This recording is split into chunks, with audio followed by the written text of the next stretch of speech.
L'Élysée est très responsable parce qu'il y a eu des réunions décisionnelles, c'est ce que montrent ces lettres, à l'Élysée.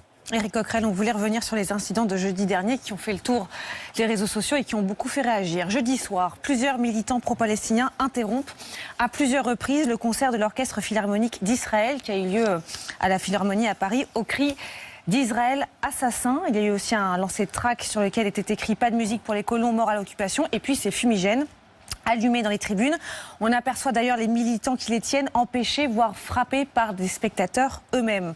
4 personnes, 3 hommes et une femme soupçonnés d'être responsables de ces perturbations ont été mises en examen hier pour plusieurs infractions, dont la dégradation du bien d'autrui par un moyen dangereux pour les personnes et la mise en danger d'autrui.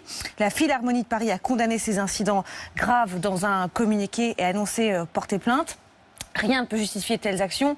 Quelles que soient les opinions de chacun, il est inadmissible de menacer la sécurité du public. Aucun progrès ne peut naître de la violence. Le président du CRIF, Yonatan Arfi, a lui aussi réagi, dénoncé des agitateurs haineux. Il réclame des sanctions exemplaires. Condamnation également de la ministre de la Culture, Rachida Dati, du ministre de l'Intérieur, Laurent Nunez, pour qu'il est hors de question qu'aucune manifestation en présence d'artistes ou de sportifs israéliens ne soit annulée en France au nom de la liberté d'expression. En revanche, la question a été posée à Jean-Luc Mélenchon, leader des Insoumis, qui, lui, refuse de condamner ces incidents.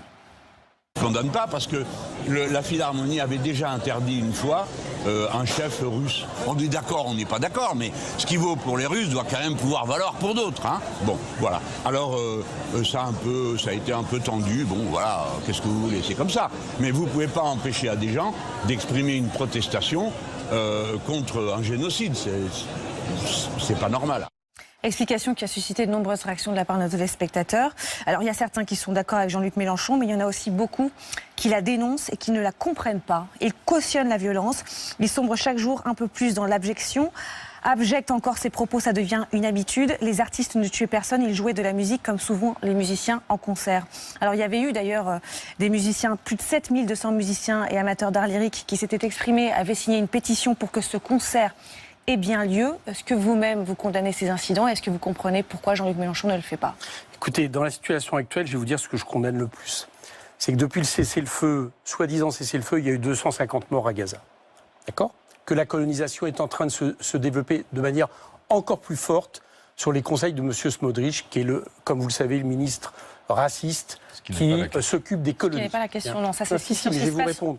Je pense que le problème qui, moi, me révolte, c'est que, et maintenant quasiment dans le silence, puisque soi-disant il y a eu un cessez-le-feu, le peuple palestinien est en train de continuer à être massacré, l'occupation des terres de Cisjordanie se développe, et bientôt, si on ne fait rien, parce que rien n'a été fait en réalité, l'entité palestinienne en tant que peuple ne pourra plus jamais être en état de construire un État. Voilà, attendez, je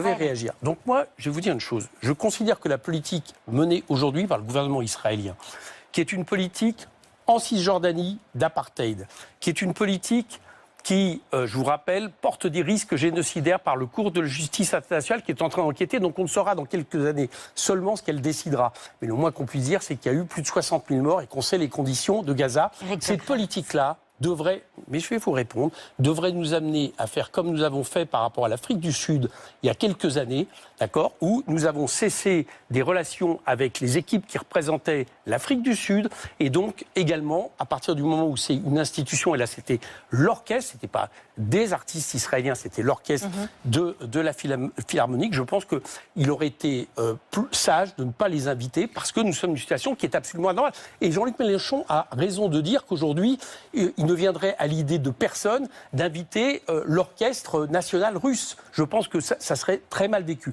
Eh bien, pour ces raisons, je pense que ça aurait dû être pris comme décision. D'accord, mais une fois que la décision est prise, que l'orchestre a bien lieu, est-ce que vous condamnez les perturbations, les fumigènes, les mises en danger d'autrui? Je ne vais pas perturber, je n'aurais pas, moi, utilisé ce genre d'action, mais je ne vais pas les perturber, je ne vais pas les condamner. Et je vais vous faire remarquer une chose, vous parlez de violence, d'accord? Il y a des fumigènes d'un côté. De l'autre côté, il y a une des militantes qui s'est retrouvée à l'hôpital, qui a été frappée par des spectateurs. Et lors des gardes à vue, ça a été spécialement dur. Donc, de la côté de la violence physique, en tout cas, elle n'était pas du côté des manifestants. Mais encore une fois, oui, j'assume. Je pense qu'aujourd'hui, la situation est tellement grave. Demain, Emmanuel Macron reçoit le président de l'autorité palestinienne. Fort bien. la Palestine a été reconnue au niveau de l'ONU par la France. Mais on ne peut pas se contenter de ça aujourd'hui pour arrêter les Israéliens. Donc il faut aller plus loin. Et je pense que des boycotts, comme on l'a fait avec l'Afrique du Sud, me sembleraient nécessaires. Donc c'est pour répondre qu'à partir du moment où on ne le fait pas, et à partir du moment où on prend la responsabilité, effectivement, et la CGT Spectacle avait averti que les conditions de sécurité n'allaient peut-être pas être réunies, je pense qu'il aurait été opportun de ne pas inviter l'orchestre philharmonique israélien. Merci pour votre réaction.